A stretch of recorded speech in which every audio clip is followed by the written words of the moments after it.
Hey guys, इस question को देखो आप। जेनेसिस ऑफ पीरियोडिक क्लासिफिकेशन से इस साल सवाल आया था, जो पिछले 4 या 5 सालों में कभी नहीं आया। वो इस साल सवाल आया है और वो भी स्टेटमेंट बेस्ड सवाल है। तो first statement, according to law of octaves the elements were arrange in increasing order of their atomic number.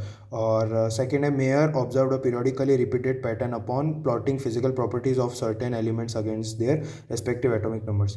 अब क्या होता है कि जिसने एनसीईआरटी नहीं पढ़ी ना, तो वो ट्राई करता है कि चलो भाई, दो ऑप्शंस हैं कि बहुत statement one and statement two are true, या फिर बहुत statement one and statement two are false. इन दोनों ऑप्शंस को मैं हटा देता हूँ और बाकी इन दो ऑप्शंस में से कोई ना कोई तुक्का मार देता हूँ। या फिर मान लो दोनों में से किसी को एक पता है, एक स्टेटमेंट के बारे में पता है, जैसे इसके बारे में पता है कि ये गलत है, तो लोगों को ये लगता है कि ये सही है, तो फिर वो उस पर टिक मार देते हैं कि first false and second true. भाई ऐसा नहीं है, एनटीए यहाँ भी खेल जाता है। यहाँ पर ये जो दोनों स्टेटमेंट है ये फॉल्स है। और अगर मैं बात करूँ कि ये दोनों स्टेटमेंट्स कहाँ लिखी हुई है, तो मैं अभी एनसीईआरटी लेके आया हूँ मेरे साथ में।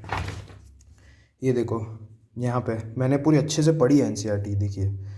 तो यहाँ पर लिखा है the law of octaves, he arrange the elements in increasing order of their atomic weights. और इधर क्या है, एटॉमिक नंबर, तो ये गलत हो गई। ठीक है, सेकंड मेयर वाली कहाँ पर है, यहाँ पे। Lothar Meyer plotted the physical properties such as atomic volume, melting point and boiling point against their atomic weight and obtained a periodically repeated pattern। क्या लिखा है यहाँ पे, एटॉमिक वेट। और यहाँ पर भी क्या है, एटॉमिक नंबर।